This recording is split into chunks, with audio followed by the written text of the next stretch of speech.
Santoral, 27 de septiembre. San Vicente de Paúl, fundador, año 1660.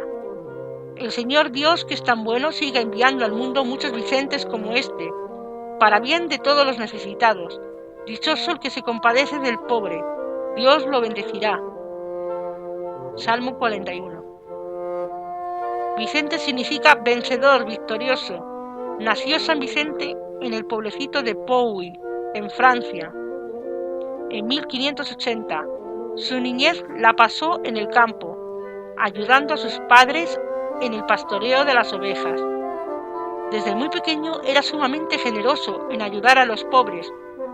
Los papás lo enviaron a estudiar con los padres franciscanos y luego en la Universidad de Toulouse, y a los 20 años, en 1600, fue ordenado de sacerdote. Dice el santo que al principio de su sacerdocio, que lo único que le interesaba era hacer una carrera brillante, pero Dios lo purificó con 3 sufrimientos muy fuertes. Primero, el cautiverio. Viajando por el mar, cayó en manos de unos piratas turcos, los cuales lo llevaron como esclavo a Túnez, donde estuvo los años 1605, 1606 y 1607 en continuos sufrimientos. 2. Logró huir del cautiverio y llegar a Francia, y allí se hospedó en casa de un amigo, pero a este se le perdieron 400 monedas de plata y le echó la culpa a Vicente, y por meses estuvo acusándolo de ladrón ante todos los que encontraban. El santo se callaba y solamente respondía: Dios sabe que yo no fui el que robó ese dinero. A los 6 meses apareció el verdadero ladrón y se supo toda la verdad. San Vicente, al narrar más tarde este caso a sus discípulos, les decía: es muy provechoso tener paciencia y saber callar y dejar a Dios que tome nuestra defensa. 3. La tercera prueba fue una terrible tentación contra la fe, que aceptó para lograr que Dios le librara de esa tentación a un amigo suyo. Esto lo hizo sufrir hasta lo indecible, y fue para su alma la noche oscura. A los 30 años escribe a su madre contándole que, amargado por los desengaños humanos, piensa pasar el resto de su vida retirado en una humilde ermita. Cae a los pies de un crucifijo, consagra su vida totalmente a la caridad para con los necesitados, y es entonces cuando empieza su verdadera historia gloriosa. Hace voto o juramento de dedicar toda su vida a socorrer a los necesitados, y en adelante ya no pensará sino en los pobres. Se pone bajo la dirección espiritual del padre Berulé, futuro cardenal, sabio y santo. Hace retiros espirituales por bastantes días y se lanza al apostolado que lo va a volver famoso. Dice el santo: me di cuenta de que yo tenía un temperamento bilioso y amargo, y me convencí de que con un modo de ser áspero y duro se hace más mal que bien en el trabajo de las almas.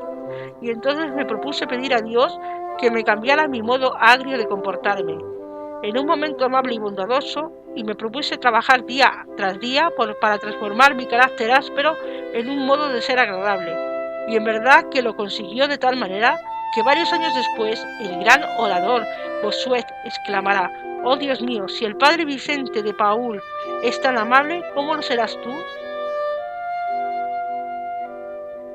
San Vicente contaba a sus discípulos: 3 veces hablé cuando estaba de mal genio y con ira, y las 3 veces dije barbaridades.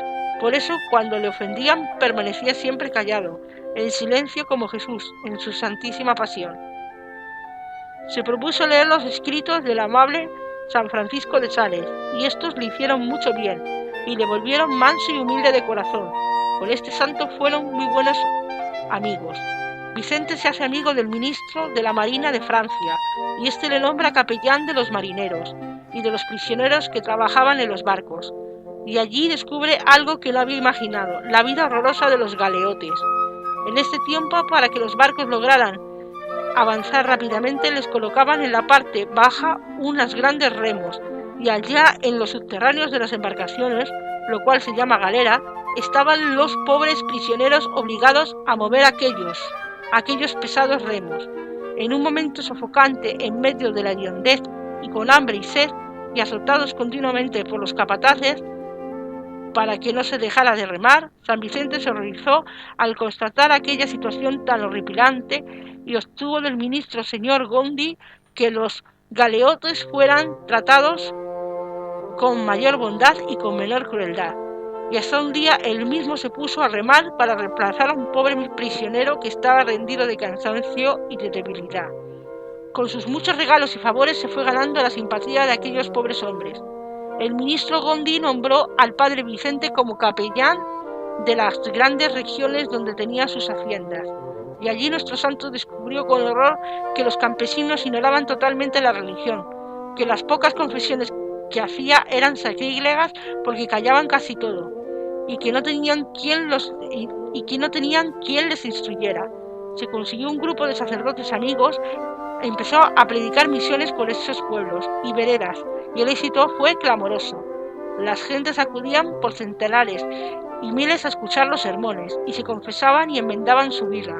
De ahí le vino la idea de fundar su comunidad de padres vicentinos, que se dedican a instruir y ayudar a las gentes más necesitadas.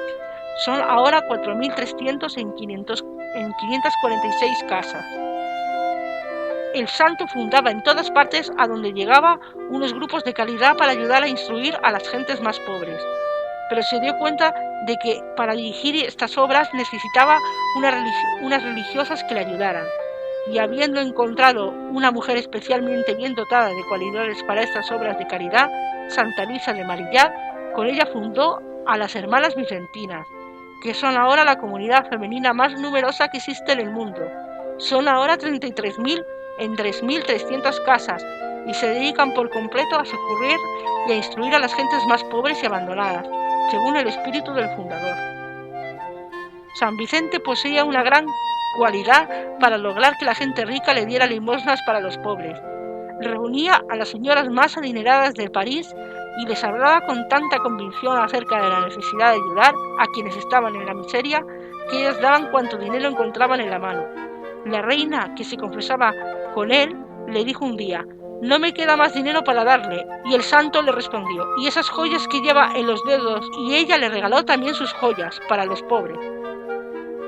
Parece casi imposible que un solo hombre haya podido repartir tantas y tan grandes limosnas en tantos sitios y en tantas diversas clases de gentes necesitadas, como lo logró San Vicente de Paúl. Había hecho juramento de dedicar toda su vida a los más miserables y lo fue cumpliendo día por día con generosidad heroica. Fundó varios hospitales y asilos para huérfanos. Recogía grandes cantidades de dinero y lo llevaba a los que habían quedado en la miseria a causa de la guerra. Se dio cuenta de que la causa principal del decaimiento de la religión en Francia era que los sacerdotes no estaban bien formados. Él decía que el mayor regalo que Dios puede hacer a un pueblo es darle un sacerdote santo.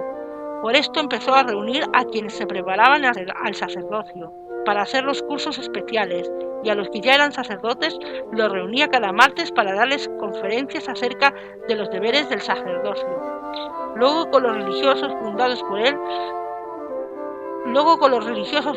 él fue organizando seminarios para preparar cuidadosamente a los seminaristas de manera que llegaran a ser sacerdotes santos y fervorosos.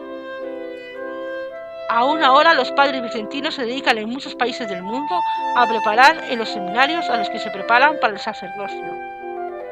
San Vicente caminaba muy agachadito y un día por la calle no vio un hombre que venía en dirección contraria y le dio un cabezazo. El otro le dio un terrible bofetón. El santo se arrodilló y le pidió perdón por aquella su falta involuntaria.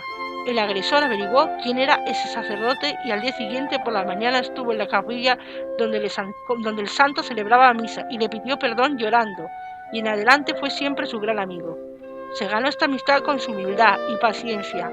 Siempre vestía muy pobremente y cuando le querían tributar honores exclamaba: «Yo soy un pobre pastorcito de ovejas que dejé el campo para venirme a la ciudad», pero sigue siendo siempre un campesino simplón y ordinario.